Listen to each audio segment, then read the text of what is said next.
Hey guys, Regular Joe CEO back here for another installment. Glad you're joining us today. A very well requested topic: uh, bad leadership, poor leadership, toxic leadership, and so I'm going to talk about bad leadership and what you should do to recognize that, what you should do to avoid it, what you should do when you find it in your organization, and at least some of my experience in that regard. So, the first thing I want to say about toxic leadership is it's real. Okay. Um, the next thing I'm going to say that may surprise you is I don't think it's as common as everyone thinks. But when you run across toxic leadership, it's pretty easy to spot. The reason I say it may not be as common as you think, and this may not be the most popular thing with the viewers, but for you aspiring entrepreneurs, aspiring leaders out there, and existing entrepreneurs and leaders, and people who want to make your jobs better, we've all run across what we consider a bad boss, but that definitely doesn't make them a bad leader, definitely doesn't make them a bad toxic leader. I'll say this, for every person's toxic leader,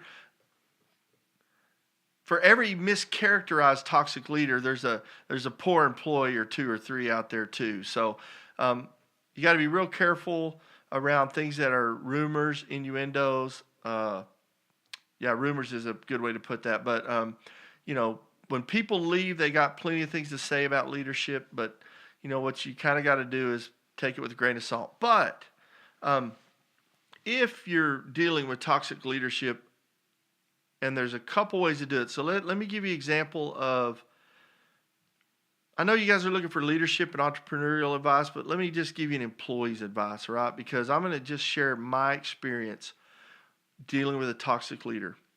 I worked for an organization for close to 10 years. I had been promoted multiple times, moved across multiple states, and I ended up getting transferred back to Crane, Texas, to a gas plant, Block 31.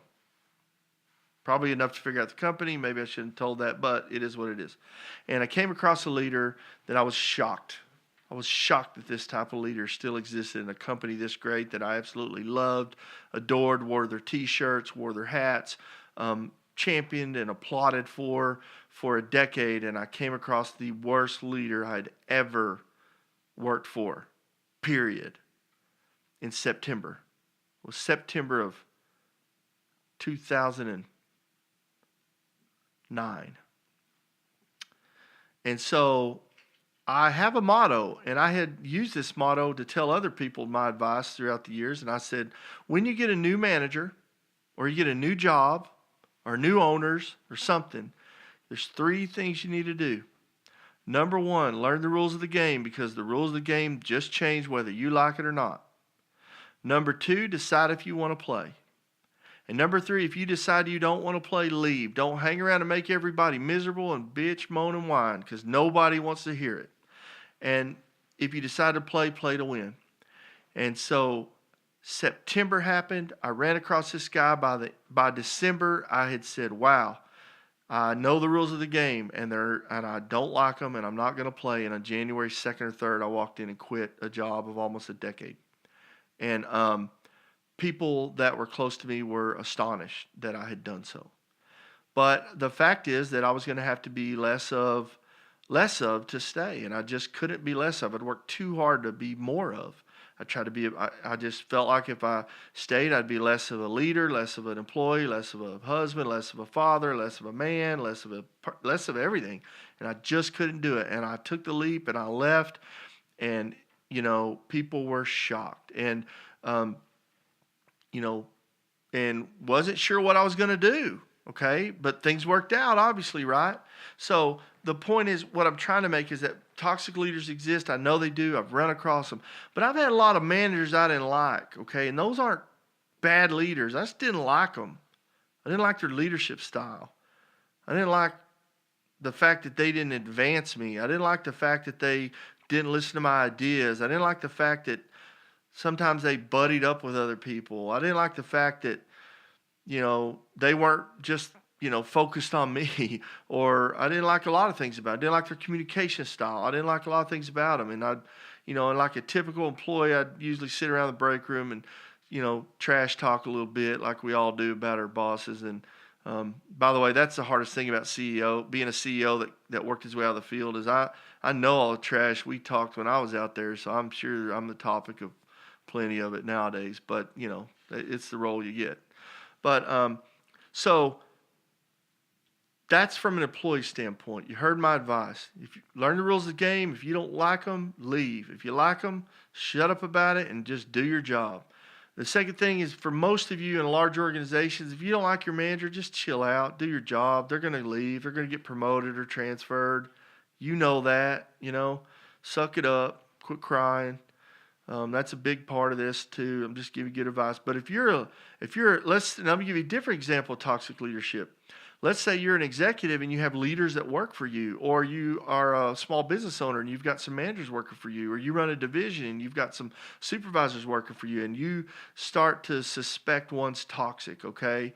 One of the big indicators of poor leadership is high turnover. Most employees quit their managers. That's a fact. Sorry to tell you that, guys. It's a fact. Now, if you've hired a new manager to come in and take over a failing department and you start seeing some turnovers, that's a really tough decision to make, because it could be that manager's doing their job and people are not, maybe a group didn't do their jobs and they don't like having a manager who's going to make them do their jobs, or ask them to. Make them's a tough word, but ask them to on a consistent basis and make that part of their performance metrics and doing their job the right way, and people are just not going to deal with it.